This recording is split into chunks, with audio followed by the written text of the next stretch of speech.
Bonjour à toutes et à tous et bienvenue dans un nouvel épisode du Wombat Café. J'ai l'honneur d'accueillir Marine Guillet. Maintenant, c'est une habituée, elle connaît les bails, elle sait comment réagir à mes remarques et à toutes mes questions qui sont beaucoup trop philosophiques pour un podcast. Elle sait maintenant, c'est bon, tranquille. Audrey Van Brabant, c'est un baptême du feu. Bonjour Audrey. Bonjour. Comment vas-tu ? Ça va très bien, je suis prête pour mon baptême du feu. Et Marine, bonjour. Bonjour, salut Ryan. Maintenant, ils te connaissent très très bien, tu as l'habitude. Avant qu'on commence le premier épisode, au tout début, dans l'intro, tu disais « Oui, podcasteuse, ne me présente pas encore comme podcasteuse, ça arrivera bientôt. » C'est le cas maintenant. Ça a été, je crois, une grande épreuve. Tu as expliqué déjà un petit peu dans le podcast que ça a été une grande épreuve à l'époque. Et c'est de ça qu'on va parler aujourd'hui, c'est voilà comment on a créé ce podcast qui est très engagé, qui est militant. Et qu'est-ce qui se passe après l'avoir lancé ? On est presque à 6 mois de différence. Qu'est-ce qui s'est passé entre les deux ? C'est ce qu'on va essayer de découvrir ensemble dans cette émission. Audrey et Marine dans le Wombat Café, c'est...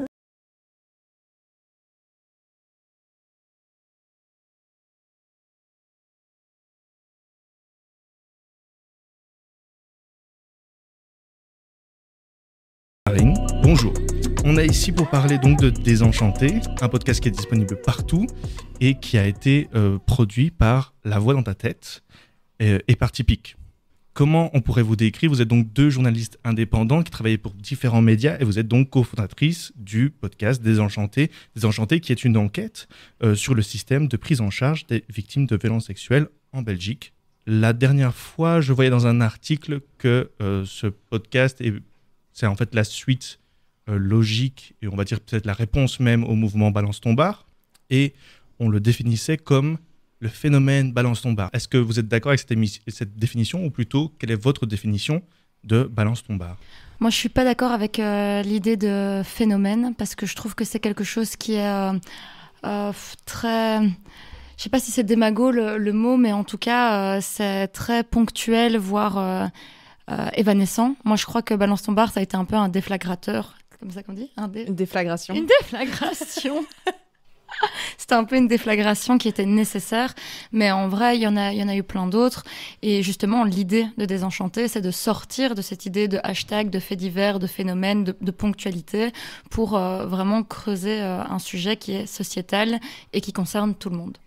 Mais si on veut s'attacher à la terminologie, c'est vrai que comment décrire Balance ton bar, ça a été une véritable question en fait lors de l'écriture du podcast. Est-ce qu'on parle de mouvement ? Phénomène, c'était assez clair que non pour nous. Mais c'est vrai que c'est quelque chose qui est assez difficile à décrire ou en tout cas poser une étiquette dessus. C'est parti d'un mouvement social, digital, militant, et puis ensuite il y a eu effectivement tout cet enchaînement avec la vague médiatique, avec tous les discours politiques qui s'en sont suivis, et donc c'est vrai que c'est assez difficile à décrire au final.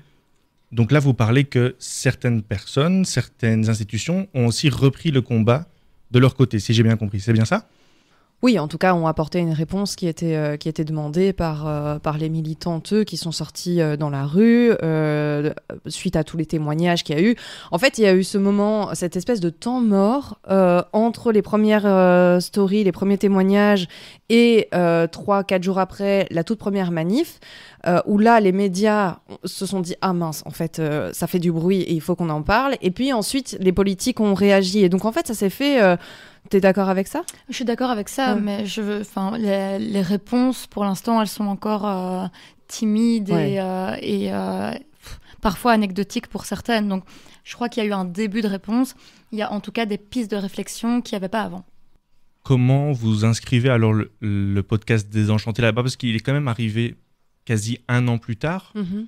Est-ce que le but, c'était de continuer le combat qui peut-être s'essoufflait un peu, ou on commence à l'oublier parce qu'il y avait d'autres choses dans l'agenda médiatique et vous vous êtes dit, voilà, il faut faire ce podcast parce que vous aviez pressenti ça, parce que ça a pris 1 an de travail. Donc, au moment où Balance ton bar est arrivé, le podcast a commencé à être réfléchi. Quel était donc ce but ? Qu'est-ce que vous vouliez mettre en avant dans ce podcast comme moyen de continuer ce combat ? Je crois justement en fait que... Donc je parle en tant que journaliste. Après, le temps politique, etc., c'est pas mon business, donc je sais pas. Mais en tant que journaliste, on a peu, voire pas souvent ce luxe de pouvoir s'arrêter réellement et prendre le temps de creuser, d'investiguer et de vraiment fouiller un sujet. Et aussi, une autre des réalités, c'est que les violences faites aux femmes et aux personnes sexisées, c'est pas quelque chose que les médias traditionnels ont l'habitude de traiter aussi longuement. Il y a un peu quelque chose dans l'investigation, et c'est triste, c'est en train de changer, mais c'est timide. Il y a quelque chose dans l'investigation qui est très économique, très politique, où on enquête réellement sur ce genre de dossier, sur le Qatar, comme on peut le voir maintenant, mais pas sur les violences faites aux femmes, qu'on a longtemps estimé comme étant quelque chose qui ne concernait que les femmes, comme si elles se violentaient toutes seules. Ou catégorisé comme fait divers. Et aussi comme catégorisé comme féministe, militant, et donc qui n'a pas un intérêt qui est général. Sociétal. Ce qui en fait n'est pas le cas. Ça, je crois que c'est assez évident. Et donc, il y avait de notre part aussi la volonté de se dire que Désenchanté, on voulait pas qu'il soit étiqueté comme un podcast féministe ou militant, même si on a un certain point de vue, qu'on parle de quelque part avec certaines connaissances, mais parce qu'on voulait vraiment qu'il y ait une prise de conscience sur le fait que ça concerne tout le monde et que c'est un podcast qui parle à tout le monde.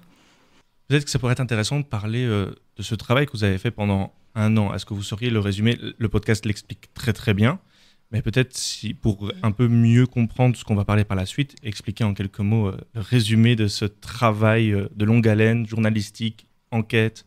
Qu'est-ce qui s'est passé pendant 1 an ? Des pleurs de la sueur. Il y a une seconde pour que Marine s'en remette. Le projet en tant que tel, c'est un podcast d'investigation de 8 épisodes qui part de Balance ton bar. Le podcast commence avec la chronique de Balance ton bar, premier épisode, et très vite on s'en détache pour comprendre à quoi ressemble le parcours d'une victime de violences sexuelles en Belgique. Quelles sont les étapes, entre grands guillemets, de ce parcours qui est un parcours de combattante, clairement. Et donc, chaque épisode est construit en fonction d'une temporalité ou d'un lieu suivant cette prise en charge. Et donc, on a un fil rouge incarné par 3 jeunes femmes qui témoignent dans ce podcast d'histoires différentes, mais qui ont des similitudes. Et ces similitudes, elles pointent vers quoi ? Vers des failles, vers des dysfonctionnements. Et donc chaque épisode, à travers cette unité de temps et de lieu, nous permet avec Audrey d'aller investiguer, d'aller creuser, d'aller poser les questions qu'on n'a pas entendues par ailleurs dans d'autres médias. Je pense notamment, pour donner un exemple assez bref, à la transphobie lors de l'accueil dans les centres de prise en charge des victimes de violences sexuelles, ou encore au sein de la police, quelles sont les formations concrètement qui existent pour former les policiers et les policières à l'accueil des victimes, pour donner un exemple. Là, tu parles justement de ces témoins qui sont hyper importants dans cette enquête. Vous les suivez sur 8 épisodes. Nous, en tant qu'auditrices, auditeurs, on entend ces témoins, on est à fond avec elles. On est déçus. Vous le dites dès le premier épisode qu'on va être déçus, c'est le cas. Comment vous avez approché ces témoins et quelle a été votre philosophie par rapport à ce traitement du témoin, une personne qui vous donne cette parole, qui vous donne son intimité la plus grave, la plus dure ? Comment est-ce qu'on approche des histoires aussi compliquées à première vue ? Moi, ce que je trouve très marquant, c'est que dans notre formation de journaliste, on n'est justement pas formé à accueillir une parole comme celle-ci. En fait, on est un peu formé à accueillir toutes les paroles, sauf qu'elles ne peuvent pas toutes être accueillies de la même manière et qu'on ne mène pas une interview d'une victime de viol ou d'agression sexuelle ou autre, comme on peut mener d'autres interviews d'autrices ou dans notre quotidien d'autres différents corps de métier. Ça peut pas être fait de la même manière parce que, ça on l'explique dans l'épisode sur le suivi psychologique, en fait ça fait remonter à la surface des souvenirs qui sont traumatiques, ça rouvre des blessures, enfin c'est difficile, c'est un moment qui peut blesser et qui même nous en tant que journalistes nous ont aussi secoué, quoi, comme d'autres interviews ne nous secouent pas forcément. Donc il y avait la volonté de faire attention, de faire des pré-interviews pour qu'il n'y ait pas de surprise, pour que toutes les les questions et les thématiques en tout cas soient déjà conscientisées par Sophia, Margot et Zoé. Donc voilà, il y avait une prudence et une disponibilité et une réflexion qui est tout à fait différente de ce qu'on a pu faire avant dans nos quotidiens de journalistes. Ou même dans les autres entretiens qu'on a pu avoir avec des psychologues ou même des experts au cours de cette enquête. Vraiment, les 3 interviews avec Sophia, Margot et Zoé ont été extrêmement particulières. Alors la question c'était comment est-ce qu'on les avait approchées. En fait, elles sont venues à nous. Suite à un appel à témoignage qui avait été lancé au moment de Balance ton bar. Ce sont 3 femmes qui, pour des raisons différentes, ressentaient le besoin de s'exprimer. Il y a eu de très longues discussions avec elles, comme l'a dit Audrey, sur est-ce que vous avez bien conscience de ce dans quoi vous vous engagez. Il y a eu une demande d'anonymat pour l'une des 3. Les 2 autres gardent leur prénom. Mais donc, il y a eu vraiment cette discussion en amont parce qu'on ne voulait absolument pas les prendre par surprise. Elles devaient avoir parfaitement conscience que le travail était sur le long terme et que, effectivement, ces entretiens allaient être très longs. Mais oui, ce sont elles qui sont venues à nous parce que, principalement pour les 3, la motivation, c'était pour que ça serve à d'autres. Le fait de parler avec l'espoir que ça serve à d'autres. Une sorte de récit intime qui en devient universel parce que c'est la réalité en fait. Vous faites ça durant tout le podcast, j'ai l'impression qu'on part de 3 récits qui sont très personnels, avec des détails qui sont aussi très personnels, qui tiennent juste à ce témoignage-là, mais vous essayez à chaque fois de le renverser à quelque chose de le plus universel possible, de systémique, de macro. Comment est-ce qu'on arrive à cette épreuve-là? Est-ce que c'est en discutant avec des experts? Parce que c'est eux qui ont cette parole du macro. Comment est-ce qu'on se lance alors dans ce travail de « OK, on a ce récit qui est hyper précis.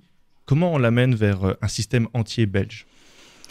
Alors oui, ça passe entre autres par des experts, des expertes de plein de métiers différents, parce qu'il y a vraiment je crois qu'au total, on a presque fait une 50aine d'interviews qui ne sont pas toutes reprises dans le podcast parce qu'il a fallu quand même faire des choix.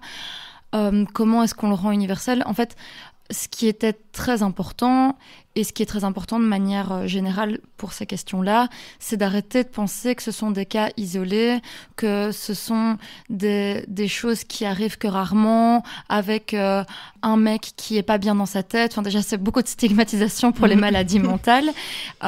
Et en plus, ça n'est pas vrai, en fait. Enfin, c'était hyper important de pouvoir donner du concret en laissant la parole à des femmes qui ont vécu ces violences-là, mais de quand même rappeler que ce ne sont pas des actes isolés, que ça concerne sincèrement toutes les femmes, toutes les minorités de genre, que 98% des violences qui sont faites aux femmes sont faites par des hommes, qu'il y a quelque chose là-dedans qui n'est pas isolé, qui n'est pas belge, qui n'est pas bruxellois parce que Balance ton bar a commencé à Bruxelles, qui en fait est juste universel, sociétal, qui s'appelle le patriarcat. Enfin, on n'a rien inventé, hein. Mais oui, ça passe par des experts parce qu'en fait, très tristement, quand on ne donne la parole qu'à des victimes, on estime que leur parole est trop émotionnelle et donc pas suffisamment rationnelle et concrète, ce qui est bien évidemment faux. Mais donc, il fallait qu'il y ait un mash-up de différents profils pour rappeler que ça n'est jamais isolé, ça n'est jamais bruxellois ou autre. Donc, Et alors, en termes de méthodologie d'investigation pure, les 3 témoignages étaient aussi pour nous une base, comme autant d'indices vers lesquels on devait pointer notre lampe torche de journaliste en disant OK, Zoé est passée par les CPVS, intéressons-nous aux CPVS. Quel a été son parcours, qu'est-ce qu'elle met en avant, ou encore Sophia lorsqu'elle va déposer plainte. C'est via le récit de la plainte de Sophia qu'on s'interroge de l'importance de la présence d'une avocate au moment du dépôt de plainte, par exemple. Si Sophia ne nous avait pas raconté ça comme ça, est-ce qu'on se serait posé cette question-là? Peut-être, sans doute, mais on l'aurait sans doute pas raconté de la même manière. Est-ce que vous avez encore des contacts avec ces 3 témoins? Oui, de manière différente pour les 3. Voilà, je ne suis pas certaine de pouvoir dire plus que ça. Mais c'est intéressant parce que vous expliquiez justement qu'il y a ce côté émotionnel qu'on retrouve souvent dans des récits où des violences sexuelles sont mises en avant. Et c'est dans les deux cas, je trouve. Autant du côté de la victime où on va dire il y a souvent un pathos qui va être mis très vite en avant pour forcer l'empathie, pour forcer une compréhension plus forte. Et on va souvent dire que l'agresseur a eu une pulsion qui est plus forte que lui ou quelque chose qui le en fait déculpabilise un peu en disant oui, c'est un homme, un animal, quelque chose de biologique qu'on essaie d'enlever. Et est-ce que c'est pour ça, parce qu'en vrai c'est juste de dominer clair et net, est-ce que c'est pour ça que vous avez voulu mettre autant de chiffres? Et le pathos, il y est, mais très très peu. On a les témoignages qui sont très durs à écouter, mais au-delà de ça, vous n'essayez pas de créer plus d'émotions que ça et vous allez directement aux experts et aux expertes. Pourquoi c'est important d'aller parler aux expertes et aux experts? Ça, c'était clair. Il n'y a pas grand-chose qui était clair dès le début, mais ça, c'était clair dès le début. En fait, les témoignages, ils n'ont pas besoin de fioritures ou de quoi que ce soit. Nous, on avait une règle, c'est pas de piano larmoyant en dessous d'un témoignage d'une victime pour dire aux auditeurs et aux auditrices, vous avez compris qu'il faut pleurer maintenant. Ça, c'était vraiment pas du tout l'idée. Et zéro sensationnalisme aussi. Zéro, enfin, en tout cas, on l'espère et on y a fait très, très attention. Ouais. C'était pas l'idée de contrebalancer des récits intimes avec des paroles d'experts ou d'expertes. Ça, c'est pas la volonté, mais c'est pas nécessaire en fait d'appuyer sur ce que Sophia, Margot et Zoé disent parce que c'est suffisant comme ça. Margot, elle raconte que elle s'est réveillée à un arrêt de tram sans aucun souvenir et qu'elle a un blackout de 6 heures et que ça fait 4 ans qu'elle l'a. Je crois qu'il n'y a pas besoin d'ajouter derrière vous avez vu à quel point c'est triste. Enfin, je crois que voilà, c'était important pour nous de les laisser parler et de laisser leurs paroles telles qu'elles étaient sans nous devoir la commenter. En plus, c'est pas notre rôle, en fait. Non, mais par contre, pour reprendre cet exemple donné par Audrey concernant Margot, ce qui était intéressant, c'est d'aller voir une psychotraumatologue pour comprendre les conséquences d'une telle perte de mémoire sur le long terme. Parce que, comme on le disait juste avant, Margot n'est pas un cas isolé, loin de là. Et c'est vrai qu'à travers le podcast, il y avait aussi, alors pas de manière consciente, je pense, dès le début, mais en tout cas, ça s'est un peu mis comme ça, cette idée de se dire, ok, en fait, tout le monde n'a pas forcément les moyens d'aller trouver des réponses à ce qu'on peut ressentir après coup. Et si, à travers la voix d'une psychotraumatologue qu'on entend dans ce podcast, on arrive à avoir des éléments de réponse sur sa propre histoire et mieux comprendre ce qu'on est en train de ressentir, c'était un plus, en fait, à ce moment-là. C'est du journalisme constructif. Exactement. Donnez-nous un prix. Vous le méritez. Oh. Ce qui m'a marqué, donc, c'est ces interviews avec les experts. Il y a aussi autre chose qui m'a marqué, c'est la première fois que je voyais ça et je trouvais ça tout à fait naturel. En fait, quand je dis ah ben oui, c'est un podcast, c'est le normal, c'est vous avez mis des messages vocaux dans. On le voit directement, je crois que c'est dès le premier épisode, la première chose qu'on entend, je crois que c'est même un message vocal.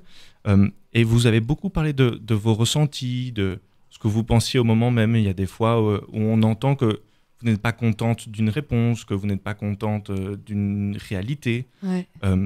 Donc, on commence à vous entendre beaucoup dans vos opinions. Ça rejoint un peu notre interview qu'on avait fait il y a quelques mois sur le journalisme d'investigation, l'objectivité, la subjectivité, la neutralité journalistique, tout ça. Ok, mais surtout, pourquoi vous avez voulu mettre en avant ce côté qui est plus personnel dans ce travail dans ce travail constructif journalistique? Tu la gardes, celle-là, hein? Je la garde. Ok. Alors, moi, je suis contre cette fameuse idée de neutralité journalistique qui, je pense, dessert la cause du journalisme et est tout à fait erronée. Donc, on ne va pas épiloguer là-dessus, surtout si vous en avez déjà parlé avant. Mais je crois que je suis d'accord. C'est exactement la même réponse. Voilà, je suis d'accord avec ce que Marine a dû dire. Donc, allez écouter l'épisode de Marine. Par contre, je trouve que ce qui est très important, et c'est ce que moi je défends, et je ne me fais pas des amis pour ça, c'est l'honnêteté journalistique qui, pour moi, prime sur tout le reste. Et par ces notes vocales, on fait preuve d'honnêteté, déjà tout court. Et c'était en fait, l'idée de ces notes vocales, c'est de pouvoir apporter justement ce que nous, on conclut ce que nous on tire comme constat en fait, sans devoir faire sans cesse des voix off, parce qu'il y a aussi d'un point de vue purement pratique l'idée d'avoir différentes couches de narration dans le podcast. Et aussi en fait je me suis fait cette réflexion en voyant le film She Said qui revient sur l'affaire Weinstein et MeToo. Ouais. Et en fait, le truc, c'est que on ne peut pas penser que quand on enquête pendant 1 an sur un sujet à un très gros mi-temps, on peut pas se dire que ça n'impacte pas nos quotidiens d'une manière ou d'une autre. On a travaillé là-dessus avec le nez dedans pendant 1 an, donc forcément ça a juste des répercussions et ça crée des réflexions. Et c'était notre manière réelle de communiquer, les notes vocales aussi.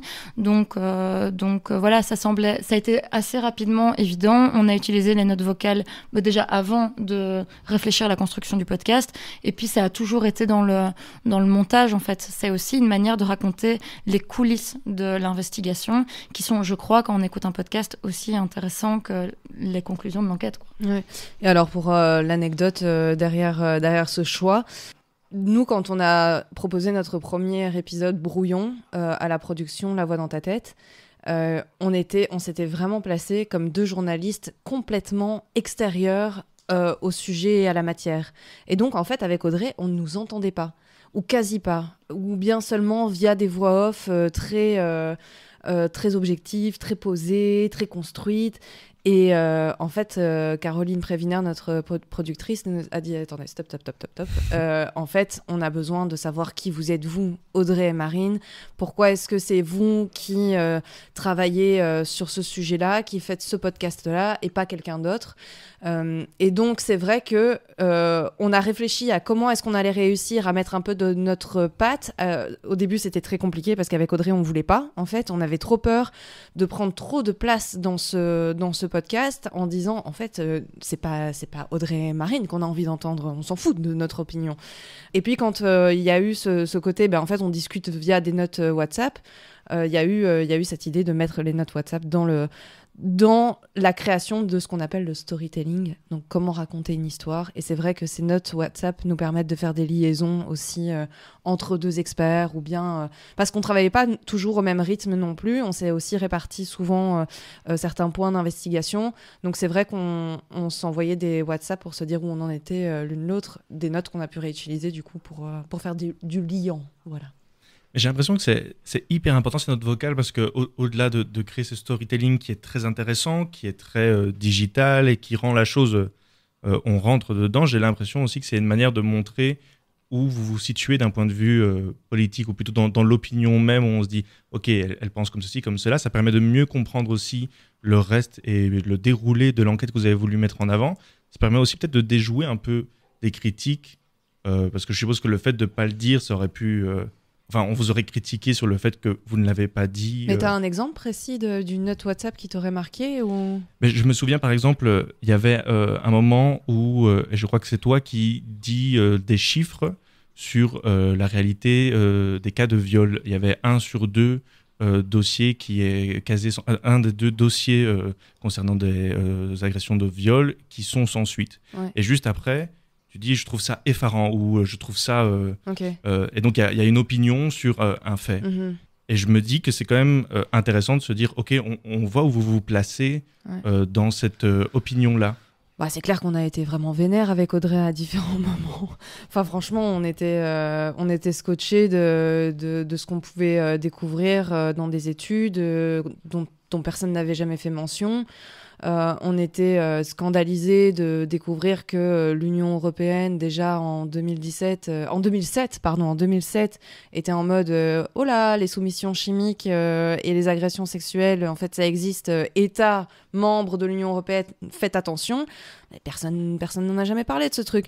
Et donc, c'est vrai que de voir, du coup, derrière l'étonnement généralisé de la société quand Balance ton bar arrive, plus d'une dizaine d'années après...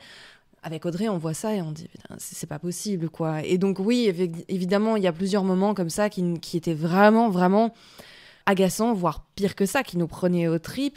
Et ça a été notamment, moi je me souviens de cette galère qu'on a eue pour avoir assisté à des formations des policiers et policières. Là, c'était très, très frustrant. Et c'est vrai que ça se ressent dans notre WhatsApp, je pense. Autre chose qui n'a rien à voir, je n'ai aucun lien entre les deux, mais ça m'intéresse de savoir quand même. Mais je voulais savoir... Attends, je vais trouver un lien, attends. On a beaucoup parlé du son, mais j'aimerais qu'on parle un peu plus de l'image, du logo du podcast. Vous voyez, il n'y avait aucun moyen de relier les deux. J'ai essayé de faire du mieux que je pouvais. Mais parlez-nous un peu de cette image. Qu'est-ce qu'elle représente? Qui l'a faite? Racontez-nous tout ça. Alors, c'est une illustration qui est signée par Jeanne Saboureau, qui est une illustratrice française qui vit à Bruxelles et qui fait partie de l'atelier Ton Piquant, qui regroupe différentes illustratrices bruxelloises. On va peut-être préciser son Instagram. Son Instagram, c'est JanoBXL. Voilà, follow. Alors, donc on a choisi de demander à Jeannot de faire l'illustration parce qu'on aime beaucoup ce que Jeannot fait et parce que dans différentes illustrations qu'elle avait déjà faites, il y avait des éléments qu'on aimait bien et qu'on voulait reproduire. On est arrivé avec une idée d'ambiance, mais on n'est pas arrivé avec cette idée de vague, on n'est pas arrivé avec cette idée de femmes qui s'entraident. Enfin, il y avait des mots-clés qui sont en gros les mots-clés du podcast et de son pitch, mais il y avait rien de très concret. Et ce qui est très beau et ce qui nous conforte dans que notre choix était le bon, c'est que Jeannot a directement compris en fait l'idée du podcast sans l'avoir écouté. Et la première illustration qu'elle nous a proposée était quasiment la bonne, à quelques exceptions près où on a un peu épuré, mais on a trouvé ça très juste en fait, l'idée de cette vague et de ce raz-de-marée avec des femmes qui sont encore sous l'eau, des femmes qui sont au-dessus de l'eau, enfin voilà, donc il y avait quelque chose dans l'entraide et dans la vague et tout ce que la vague peut représenter qui était très juste, et donc c'était évident que Jeannot était la bonne personne et que cette illustration l'était aussi. On a parlé maintenant un peu de la production du podcast en lui-même. Vous nous avez un peu donné des petites pépites de coulisses, si je puis dire. Là, maintenant, au moment où on enregistre, on est mi-décembre. Il le fait podcast, froid. Il fait très froid. Non, dans le studio, ça va quand même. Non, dans le studio, ça va. Dans le studio, ça va. Mais en vrai, il fait froid. Ça va sortir en mars, il fera plus froid. Enfin, peut-être que si. Qui peut le dire? Je ne sais pas. C'était la minute météo. Mais je vous accueille dans le show. Il faut quand même préciser. Oui, il fait avec très bon. Avec des petits chocolats. Et tout. Il y a même de l'eau. On est bien reçus. Ok, ça va. Mais donc, on est mi-décembre. Et là, ça fait maintenant 2 mois et demi, 3 mois que le podcast est sorti. Et vous faites maintenant la tournée des médias un peu partout. Je ne dis pas que c'était votre envie, mais en tout cas, vous avez été invité dans plusieurs médias. À peu près toutes les 2 semaines, il y avait un nouvel article ou une nouvelle émission de podcast de radio, de télévision qui sortait. Encore là, il y a quelques jours, même si pas avant-hier, je t'ai invité en tant qu'experte sur BX1. Oh, tu l'as vu? Bien sûr. Il y avait Marie Lecoq et Marine Guillet dans l'émission. Deux invités... Il y avait 2 invités du Wombat Café dans une même émission de BX1. Il fallait bien que je la regarde. Voilà, tout ça pour dire que vous faites beaucoup de promotions. Comment vous vous sentez là maintenant? Épuisée. Non, épuisée. J'allais dire reconnaissante, malgré tout un peu, mais ouais, j'en étais sûre qu'elle allait froncer les sourcils, j'en étais sûre. Moi, je me sens pas du tout reconnaissante. Mais je te laisse développer ton idée. Comme ça, après, moi, je fais là. En fait, oui, je me sens reconnaissante par rapport au public qui est là et qui relaie nos interviews et qui, derrière ces interviews, va écouter le podcast et va le partager. Par rapport au traitement médiatique qu'on a eu, c'est vrai, tu as raison, il y a eu... En fait, c'est parti de manière très très timide, voire 0 mention du podcast à sa sortie. Et puis petit à petit, il a fallu 1, 2, 3 médias qui s'y intéressent pour qu'on ait des demandes. On s'étonne malgré tout, ça reste quand même des médias... alternatifs. J'allais dire féministes, mais alternatifs, ouais. Bah après, moi, je disais que j'étais pas reconnaissante. C'est pas tout à fait juste. Je crois qu'on a droit à une audience médiatique et à un accès à la parole que beaucoup d'autres personnes n'ont pas, et que beaucoup d'autres podcasts, beaucoup d'autres travaux journalistiques ou pas n'ont pas. Donc oui, si, c'est important. On a pu faire notre travail. Il a une audience et il est repartagé. C'est pas vrai que je suis pas reconnaissante, même si je trouve que, comme le dit Marine, effectivement, dans les médias traditionnels, il n'y a pas eu grand-chose en réalité. Voire rien, en fait. Voire rien. Et je trouve que c'est quand même symptomatique de la place qu'on accorde à ces problématiques-là dans les médias. Voilà. Après, c'est pas notre podcast ne devait pas être en une de tous les journaux et le JT devait pas s'ouvrir sur Désenchanté, mais il n'empêche qu'il aurait pu avoir un article. Enfin, il n'y a pas eu grand-chose. Et si on a la promo qu'on a aujourd'hui, c'est aussi parce qu'on est journaliste, c'est aussi parce qu'on connaît des gens dans les différents médias. Il faut rester honnête et transparent. C'est un petit milieu, et donc une fois qu'il y en a un qui en parle, les autres vont en parler ou en tout cas être au courant.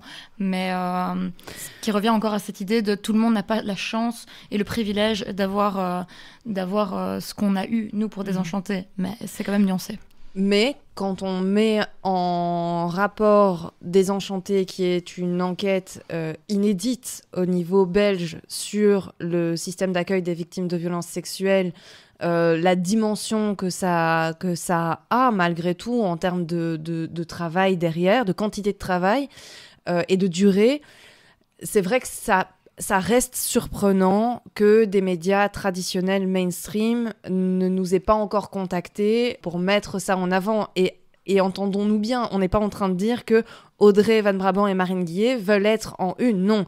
Nous, ce qu'on veut, c'est qu'on parle de Désenchanté, qu'on parle des dysfonctionnements qui sont mis en lumière par cette enquête, et surtout les pistes de solutions aussi qui sont proposées et qui peuvent être mises en débat, quoi.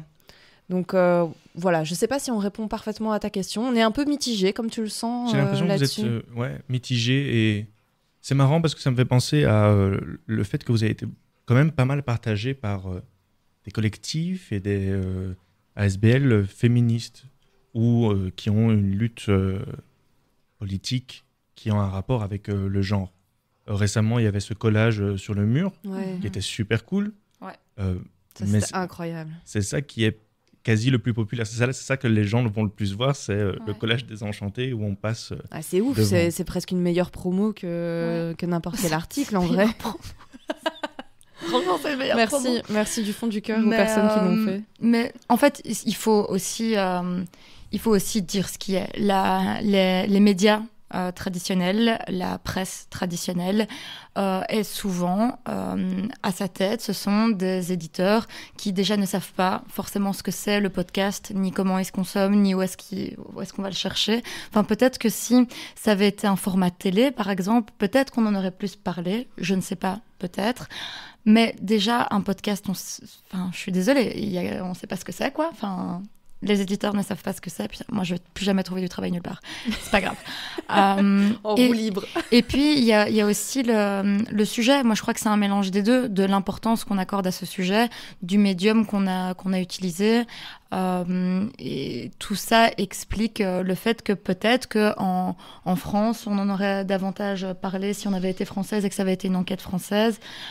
Et peut-être qu'on en aurait plus parlé en Belgique si on avait été française, parce qu'on a trop un complexe d'infériorité de zinzin. Donc, Et peut-être que le jour où les médias français parleront de Désenchanté, les médias belges traditionnels en parleront à leur tour. Les médias français, mon gars, ils savent même pas qui on est, qu'est-ce que c'est la Belgique, on les a pas encore contactés. Ouais. Ok, vous avez beaucoup parlé de la partie reconnaissante. Moi, ce qui m'intéressait aussi, c'est la partie fatiguée. En tout cas, c'est ce que tu disais, Marine. J'ai l'impression que c'est le fardeau de énormément de personnes qui font une lutte, qui sont engagées, qui sont militantes, qui sont activistes. L'épisode précédent, c'était Sarah El Massaoudi qui nous parlait que l'engagement, il est porté par des personnes qui sont déjà victimes de la lutte qu'ils sont en train de mettre en place. Donc, par exemple, une personne racisée va elle-même porter sur ses épaules un safe place où elle pourra lutter contre l'antiracisme et faire ce genre de choses-là. Vous, c'est à peu près la même chose. Vous avez fait cette enquête pendant 1 an. Il y avait une charge mentale, à mon avis, de fou, parce que vous ne pouvez pas éviter ces situations déjà vous-même. Vous devez voir toutes les personnes autour de vous qui ont senti une réalité, ou en tout cas des similitudes avec ce que vous avez expliqué dans le podcast. Donc je suppose que vous n'avez pas pu éviter cette constante de « ok, c'est ce qui se passe », et avoir des pistes de réflexion sur le podcast et y penser tout le temps. Même quand le podcast est fini, je suppose que vous continuez à y penser. Moi, je voulais savoir si vous êtes arrivé à faire des pauses dans cette constante réflexion, et sinon, pourquoi ? Mais c'est marrant parce que moi j'ai été interviewée il y a 2 semaines par une étudiante en psycho sur justement les déconnexions en tant que journaliste, mais de manière assez large, quoi, pas par rapport à ce sujet en particulier. Et moi je crois que c'est parce que je suis déjà tombée très très bas et que je me suis déjà fait bouffer très très méchamment par un média que je sais le temps que ça m'a pris à reconstruire et les impacts que ça a eu sur ma profession et en vrai moi, quoi. Que j'ai plus facile à mettre de la distance et à faire des pauses. C'est pas une histoire de bouton, on t'appuie sur on/off et voilà. Mais je sais que c'est trop important d'avoir des vrais moments de break où ça s'arrête. Et moi, je sais faire ça maintenant, mais parce que j'ai pris la torgnole de ma vie, quoi. Donc pour moi, c'est possible de le faire. Et je mentirais si je disais que j'y pense tous les jours depuis 1 an. Ça, c'est pas vrai. Parce que aussi, et ce qui n'était pas le cas quand j'ai commencé à être journaliste il y a plus de 5 ans, journaliste, c'est pas mon identité. C'est pas qui je suis, c'est une partie que j'aime beaucoup, dont je suis fière, mais c'est pas mon identité à part entière. J'ai d'autres choses dans ma vie, même chose pour le militantisme, etc. Donc il y a des portes que j'arrive à fermer de temps en temps et des espaces que j'arrive à m'accorder aussi. Après, voilà, je suis consciencieuse, je suis rigoureuse, je suis obsessionnelle et ça m'a tenu à cœur, ça me tient toujours à cœur et ça m'a tenu en haleine aussi. Mais je ne meurs plus pour mes sujets. Ouais, c'est pas tout à fait la même chose de mon côté. Tu l'expliquais déjà un petit peu dans l'interview qu'on avait fait à 2. C'était pas facile pour toi. Est-ce que depuis, tu as appris peut-être aux côtés de Audrey ou peut-être ça a tout changé. Hein. Ça a tout changé parce que c'est vrai qu'au moment de Balance ton bar, vraiment octobre, novembre, décembre 2021, je suis tombée fin décembre. Il y a 1 an en fait, tout pile, j'étais en dépression, quoi. J'étais à ramasser à la petite cuillère, c'était hyper douloureux et c'est à la même période qu'on a commencé à bosser avec Audrey sur le dossier qu'on a envoyé au Fonds pour le journalisme, etc. Et c'est vrai que d'être vraiment à 2 et d'avoir une vue sur ce qu'on allait faire, ça m'a reboosté. Et puis, comme vous venez de l'entendre, elle arrive aussi à prendre énormément de recul. Et donc, à un moment donné, on apprend de ses erreurs et on s'inspire des personnes qui nous entourent. Et donc, au fur et à mesure, on se relève.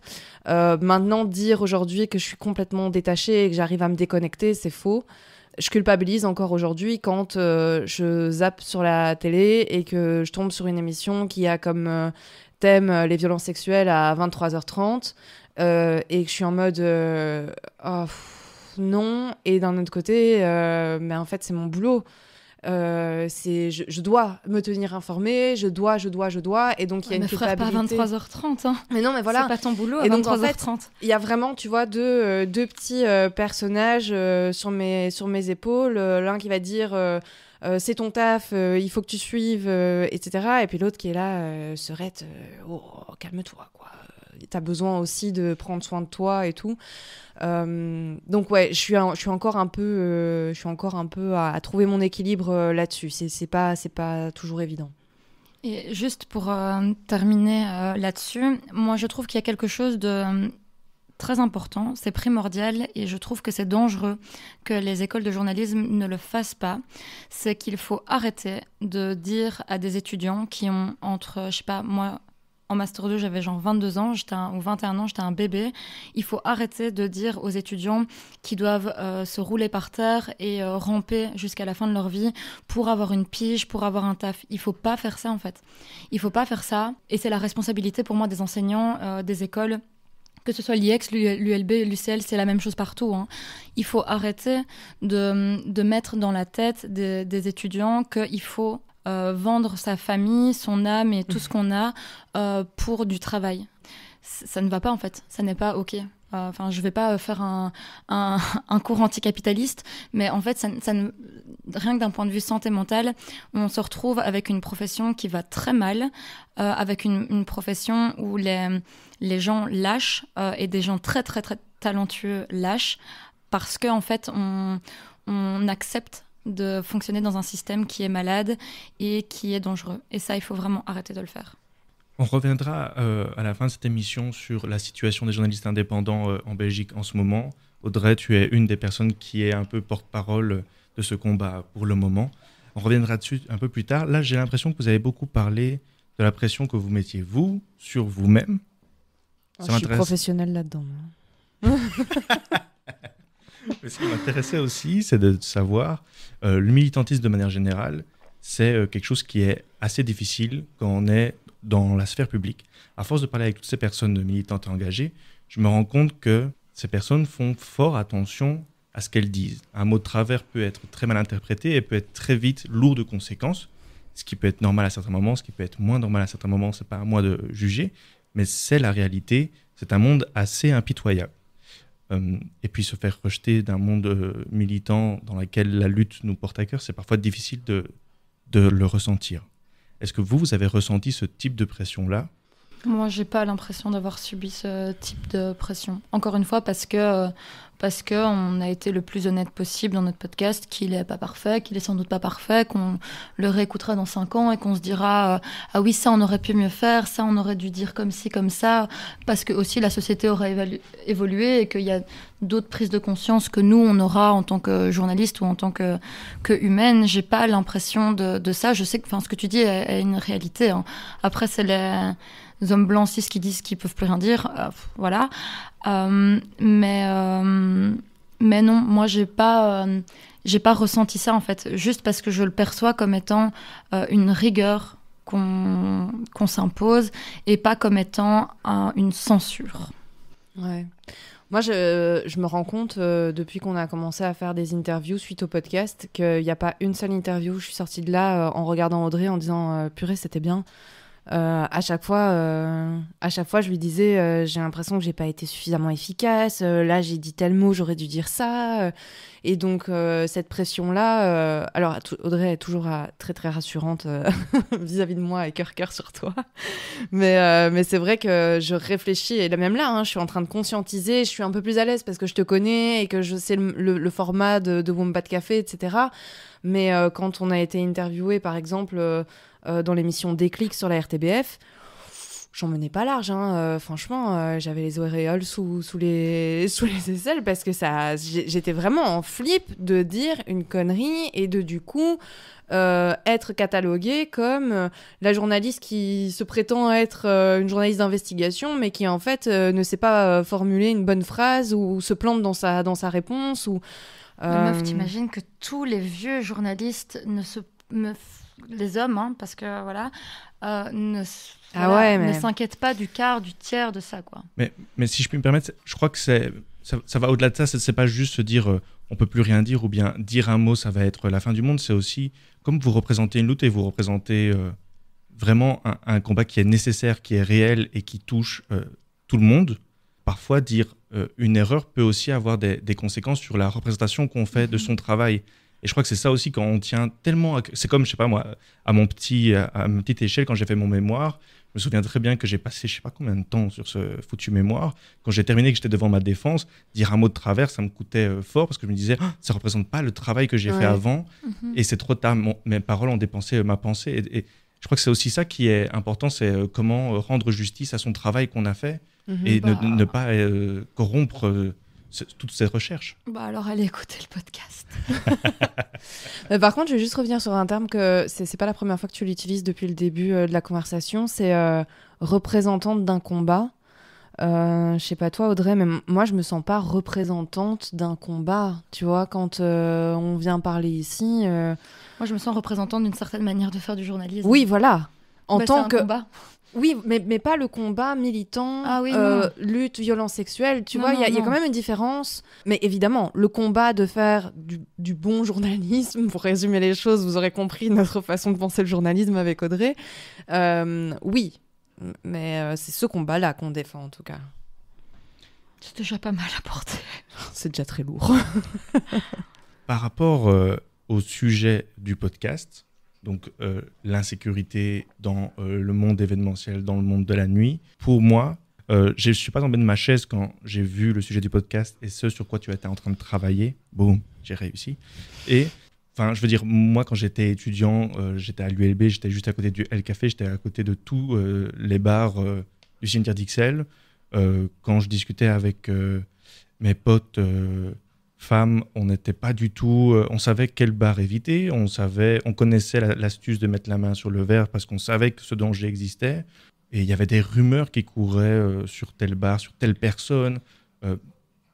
Et pour moi, c'est une sorte de secret de polichinelle un peu... moi, je n'ai pas été surpris et aucune de mes potes n'est tombée de sa chaise. Par contre, quand je dis qu'il y a eu un podcast sur ça, alors tout le monde a été surpris. Est-ce que le monde de la nuit, est-ce que les bars, pourquoi ils n'ont pas réagi avant ? Est-ce qu'ils étaient dans le déni ? Est-ce que vous avez une réponse même à ça ? Je ne sais pas. Et comment ça se fait que tout le monde est surpris qu'il y a eu une enquête là-dessus et qu'en fait, on n'en parlait pas avant ? On ne va pas faire des généralités des bars parce qu'en fait, y a tellement de bars à Bruxelles que je ne sais pas et qu'on n'a finalement pas été voir tellement de bars que ça. Je crois que personne n'était dans le déni, par contre. Je crois que soit on s'en fout, et on s'en fout toujours aujourd'hui. Il n'y a pas de soit autre, en fait. Je crois que, globalement, les gérants d'établissements s'en foutaient. Ceux qui sont tombés de leur chaise d'apprendre ça, sincèrement, alors c'est vraiment une mauvaise foi crasse, je trouve. Parce que, comme tu dis, je crois qu'il n'y a aucune femme, aucune minorité de genre qui a été surpris au moment de Balance ton bar. Enfin, moi, les témoignages que j'ai lus, ça mettait des mots sur quelque chose que j'avais vécu ou que mes potes avaient pu vivre, mais ça ne m'a pas surpris. Je ne me suis pas dit « Oh mon Dieu, le milieu de la nuit est insécure, quoi ?» Diantre. Diantre. Donc non, ça, absolument pas. Donc je crois que... Beaucoup de bars n'ont rien fait parce que faire quelque chose, ça implique de prendre une certaine position dans le milieu de l'Horeca, qui est déjà un milieu qui est compliqué, qui est un milieu qui a aussi du mal avec le Covid, avec la crise énergétique, qui n'est pas en fait Enfin, c'est pas facile, l'Horeca, mais déjà... Vouloir faire quelque chose, c'est se mettre certainement une partie du secteur à dos. Et puis, ça coûte de l'argent aussi, en réalité, de mettre en place des réelles mesures qui vont sincèrement soit punir, soit réellement assurer une protection et pas juste regarder ses capotes pour mettre sur des verres. Ça, c'est vraiment du bullshit. Donc voilà, je pense qu'il y a aussi, et ça, c'est peut-être la dernière catégorie de gérants et gérantes, c'est qu'il y en a qui maintenant voudraient faire quelque chose, mais ne savent juste pas vers qui se tourner, parce que oui, il y a le plan Sacha qui est génial et qui donc fait de la prévention de base à Esperanza, un peu plus pour les festivals, mais elles sont maintenant 2 ou 3, je crois, à bosser pour Esperanza. Elles peuvent pas... pour Plan Sacha. Oui, pour Plan Sacha. Elles peuvent pas gérer tous les établissements de Bruxelles et d'ailleurs, voilà. Donc, voilà, déni pour moi, c'est pas correct. Ou en tout cas, c'est pas de bonne foi. Le podcast, je le vois aussi comme une manière de pouvoir combattre un agenda médiatique qui va de plus en plus vite et qu'en un mois, c'est fini, on passe à autre chose. Et ça ne doit pas être le cas. Est-ce que vous êtes prête encore à tenir 5 ans, à faire tous les médias pour continuer à en parler ? Qu'est-ce qui devrait être la suite alors de Désenchanté ? Ça, je ne sais pas si on aura une réponse à t'apporter maintenant.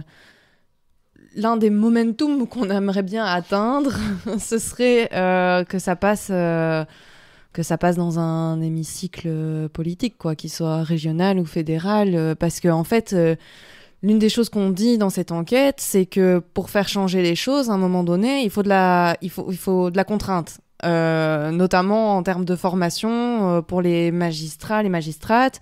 On l'a bien vu, il y a une formation obligatoire. Pourquoi ? Parce qu'il y a une loi qui dit que c'est obligatoire. Donc il faut faire passer des lois en fait pour faire changer les choses. Et c'est vrai qu'à un moment donné, les politiques ont aussi la responsabilité de regarder ce qui est fait par des journalistes, là en l'occurrence indépendantes, qui ont travaillé pendant 1 an dessus, de se dire en fait, écoutons le travail, voyons ce qu'on peut en tirer comme réflexion, ouvrons le débat, parce que ça, c'est pas notre job à nous en tant que journalistes, tu vois. Donc ça pourrait être, au-delà de la promotion médiatique, c'est l'outil sur lequel on a travaillé avec Audrey pendant 1 an. On en fait quoi in fine, tu vois ? Que ça reste pas juste comme ça pour des personnes qui vont l'écouter et qui sont déjà conscientisées au sujet, en fait. Et surtout, il faut aussi pas que ce soit, par exemple, un podcast qui devrait arriver que entre les mains de la secrétaire d'État et l'égalité des genres, des chances, fait tout. Il faut en fait que ce soit un podcast qui aussi aille entre les mains du ministre de la Justice, parce qu'il y a un très très gros travail du point de vue de la justice aussi. Enfin, en fait, la santé. De la santé, ça touche à tellement de sphères qu'il faut encore une fois arrêter de penser que les violences faites aux femmes est une problématique qui touche les femmes. Et il faut arrêter de penser que, du coup, c'est la secrétaire d'État en charge de cette partie-là de la société qui doit tout actionner. Déjà, il faudrait peut-être en faire une ministre. Et en plus, en fait, ça touche plein de choses. Donc, voilà, on a envoyé le podcast à échelle communale à Bruxelles, pour le moment. Beaucoup de gens. On a eu une réponse. Deux. Oh, il y en a une où on m'a pas mis en copie. Mais voilà, enfin... Ouais, sur 200 personnes à qui on a envoyé le podcast pour le moment au niveau politique, local, 2 réponses. Ouais. Et oui, peut-être que c'est pas le bon moment dans le calendrier parce qu'on approche des fêtes, mais après ce sera pas le bon moment parce qu'ils vont entrer en élection, et puis ce sera... En fait, il y a jamais de bon moment, et la fenêtre d'action est tellement restreinte que il faut décider à un moment de se relever les manches, de mettre les mains dans le cambouis et de faire quelque chose de drastique, parce que c'est ça qu'on dit dans le podcast aussi, c'est qu'en fait, s'il n'y a pas des lois et qu'il n'y a pas des choses qui contraignent les gens il n'y aura pas. Et attendre que ce soit la sphère militante qui colle sur des murs ou qui manifeste, ce qui est essentiel, important et précieux, ça ne va pas suffire en fait. Oui, ou bien encore les campagnes de sensibilisation qui sont lancées suite à un budget régional qui a été débloqué il y a 1 an suite à Balance ton bar. Là, il y en a 2 qui sont sorties. L'une qui a été produite par le Conseil de la nuit notamment, et l'autre par Equal Brussels, qui est une entité régionale. Ce sont des affiches qui sont collées avec des phrases qui riment, mets des paillettes dans ta vie et pas dans ton verre. Je sais pas si c'est ça exactement, tu vois, mais bon, ok, oui, soit, pourquoi pas, on n'est pas là pour... Enfin, je viendrai pas juger le truc, mais encore une fois, c'est quand même très très timide. C'est pas selon moi, en tout cas, après 1 an de travail sur la question, c'est pas à la hauteur de ce qui est demandé par toute une partie de la population qui n'est pas 1% de la population non plus.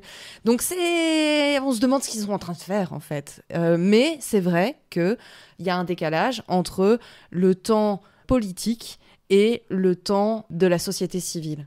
Ce décalage-là, il peut prendre quelques années. Et ça, c'est parfois difficile à accepter. Toute cette enquête était sur les épaules de journalistes indépendants. De nouvelles régulations ont été mises en place concernant les journalistes indépendants. Et je sais que, Audrey, tu as été l'une des grandes représentantes de... C'est pas le bon mot, de nouveau représentante. Je sais pas. Mais tu as porté, en tout cas, sur tes épaules... Je fais des stories Instagram, quoi. Ok. Pour moi, je trouve ça important, ces stories Instagram. Je trouve pas qu'elles sont anodines, mais c'est à toi de juger. C'est toi qui les as faites. Non, elles minimisent. Est-ce que tu pourrais un peu nous parler de cette situation et qu'est-ce qui, selon toi, devrait changer ? Tout. Alors, la réforme des droits d'auteur, c'est de ça dont tu parles et de ces stories-là. C'est donc, dans les très grandes lignes, une réforme qui contraindrait les journalistes indépendants et toutes les personnes qui bénéficient des droits d'auteur à arrêter de facturer à hauteur de 50% et à passer à 30%. Ce qui fait que c'est en moyenne, on estime 100 € net de moins par mois dans nos poches de journalistes indépendants. Ça, c'est l'actualité du moment. C'était analysé à la Chambre la semaine passée. L'Association des journalistes professionnels se bouge pour que ça n'ait pas lieu, en fait. Après, ce qui est le cœur du problème, c'est que cette réforme, c'est l'arbre qui cache la forêt, en réalité. Parce que les conditions de travail des journalistes indépendants et indépendantes, elles sont exécrables et elles n'ont pas attendu cette réforme pour l'être. Si on prend notre cas avec Marine, on a été payé peanuts pour faire ce podcast. On a reçu une bourse essentielle. On a reçu des financements de la RTBF essentiel également, mais ce n'est pas pour vivre dignement et pour travailler dignement, ce n'est pas suffisant. C'est comme ça pour la plupart des journalistes indépendants. Il y a des disparités, il y en a qui s'en sortent mieux que d'autres, mais il n'empêche que c'est la loi du plus fort, la loi du plus dalleux, et c'est ce que je disais là tantôt, jusqu'où tu es prêt à... Qu'est-ce que tu es prêt à accepter? Qu'est-ce que tu es prêt à endurer? Qu'est-ce que tu es prêt à vivre? Ça n'est pas sain. Enfin, ça ne va pas. Donc, on est en train de travailler maintenant, bénévolement, avec d'autres journalistes indépendants et indépendantes à s'organiser entre journalistes indépendants et indépendantes, d'abord dans un premier temps, sans l'aide de qui que ce soit d'autre pour le moment, parce que je crois qu'on a besoin de se retrouver entre nous et de comprendre nos réalités, pour ensuite arriver avec de réelles revendications qui ne seraient pas juste une réforme des droits d'auteur et des droits d'autrice, qui est très dommageable, qui va l'être, mais qui n'est pas tout en fait. Parce que typiquement, si je reprends cet exemple des droits d'auteur et des droits d'autrice, ça fait que facturer en droit d'auteur, ça cotise pas pour la pension et donc finalement, c'est pas non plus idéal de facturer à hauteur de 50% en droit d'auteur. Ce qu'il faut retenir de ça, c'est qu'on ne peut pas, en Belgique francophone aujourd'hui, qui est quand même, je pense, un des pays les mieux lotis pourtant, on ne peut pas faire de l'enquête de temps long décemment. En ayant des conditions de travail décemment, sans être salarié, donc en étant journaliste indépendant. Ce n'est pas possible, en fait. Donc, on a deux choix maintenant. Soit on exerce notre travail comme on est en train de le faire, en acceptant qu'on sera précaire, de plus en plus précaire. Soit on accepte de faire notre travail comme on n'a pas envie de le faire, ou de ne plus faire notre travail. C'est tous les choix qui s'offrent à nous pour le moment. On se bat pour ça maintenant. On travaille à 4-5 pour le moment, pour après ouvrir, parce que voilà, on fait rien à 5. Mais c'est dangereux. C'est dangereux, c'est triste. Et en fait, on va toutes et tous finir par arrêter de faire ce travail parce que ça n'est pas viable. Et que nous sommes en pleine crise, plusieurs crises, de nombreuses crises, qui font que maintenant on doit faire des choix qui sont pas jojo. Mais moi, je me demande sincèrement si dans un an, je serai encore journaliste. Et pour l'instant, la réponse est non. Donc, et c'est dommage. J'aimerais bien encore parler avec vous facilement 1 heure, mais je sais, Audrey, à quel point tu as faim et tu es très attentive. Et là, je viens de donner, mais vraiment, tout ce que j'avais. Et je sais à quel point tu es attentive à l'horaire, donc je ne vais pas vous retenir plus longtemps, mais je voulais quand même vous remercier pour votre disponibilité, pour cette bienveillance et pour tout le travail que vous avez accompli. Je ne sais pas si on vous le dit assez, mais vous avez fait un travail extraordinaire et vous avez pu vraiment capturer quelque chose qui représente cette génération, qui est une réalité, dont bizarrement on ne parle pas assez dans les médias et qui pourtant devrait l'être, et qui devrait être justement sur le journal de 20h. Mais voilà, je voulais quand même vous dire que vous représentez, vous êtes une inspiration pour tous les auditrices et auditeurs, mais aussi pour moi. Je trouve que vous avez fait du super bon travail. Merci beaucoup. On finit toujours le bon pas de café par des petites... Oui, c'est pas fini, Audrey, je suis désolé. Non, il reste très peu de temps. Je peux encore tenir un peu. Elle t'a mangé tous les chocolats. Donc, Je me suis même barrée un moment pour manger des Mikado. On finit toujours le bon bas de café par une recommandation. Ça peut être en lien avec la thématique qu'on vient d'aborder, ça peut être autre chose. Dites-nous tout. Eh bien, je vais pas faire dans l'originalité parce que Audrey l'a cité tout à l'heure, mais je vais recommander le film She Said qui est sorti en novembre au cinéma, qui retrace donc l'enquête menée par 2 journalistes du New York Times et qui a fait éclater en fait l'affaire Weinstein et MeToo. Ça m'a fait beaucoup de bien de voir ce film en fait, parce qu'il y avait beaucoup de similitudes avec ce qu'on a pu vivre et énormément de différences aussi sur les moyens mis en œuvre. On est en train de parler d'un média américain, donc évidemment on n'est pas dans le même délire, mais je me suis sentie moins seule de voir que 2 journalistes hyper expérimentés, et là j'ai commencé à lire leurs bouquins d'ailleurs suite à ça, parce que d'arriver à comprendre comment elles ont pu vivre justement toute la charge mentale psychologique que amène le traitement des violences sexuelles en tant que journaliste. Mais au-delà de ça, le film est juste incroyablement bien réalisé, et je trouve assez juste sur quoi. C'est la preuve que tu sais pas déconnecter, que tu recommandes ça. Ok, je laisse le micro pour une recommandation déconnexion. Voilà. Du coup, vraiment, moi, je vais recommander des livres pour enfants. Mais c'est pas une blague. Des livres pour enfants et adolescents, parce que je vais recommander Laura Nsafou, qui est une autrice française et qui a écrit un roman en 2 tomes qui s'appelle Nos jours brûlés, qui est plutôt adolescent, et qui fait des livres pour enfants qui sont magnifiques. Genre, c'est les plus beaux livres de manière visuelle, les plus beaux livres pour enfants que j'ai lus. Et comme maintenant je suis libraire, j'en lis vraiment beaucoup. Laura Nsafou a notamment écrit Comme un million de papillons noirs. Il y a aussi La demeure du ciel, qui est certainement mon préféré, sur une petite fille qui veut fêter l'anniversaire de sa grand-mère, même si sa grand-mère est décédée. Donc voilà, tout est très beau, tout fait beaucoup de bien. Et Nos jours brûlés, qui du coup, là, beaucoup plus un roman, est très prenant aussi. C'est une belle épopée à lire. Et ça aide à déconnecter. Je prends ces recommandations, je les note même. Quel est ou le prochain invité que vous voudriez voir, plutôt entendre, dans le Bomba de Café?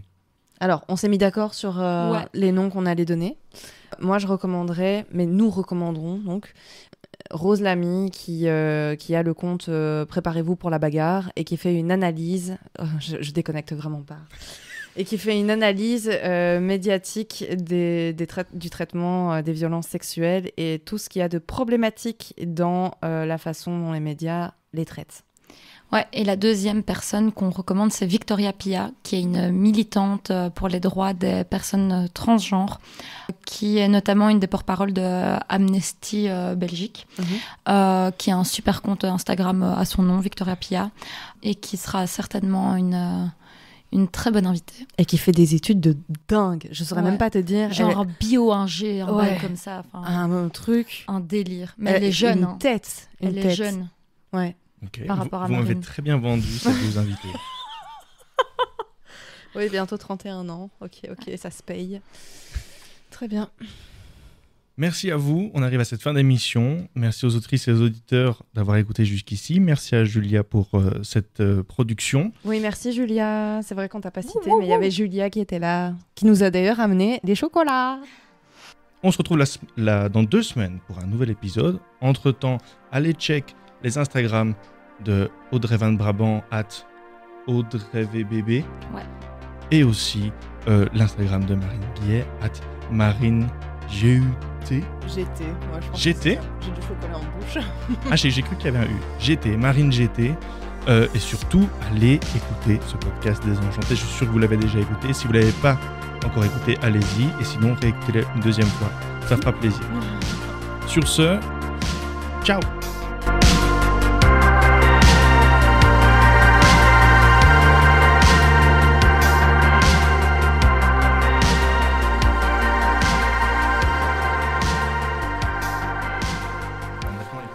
Ryan, il est au bout de ses lives. On a fait 1h30 là. Non. Non, Ah ouais? On a commencé plus tard, on a commencé qu'à 19h30.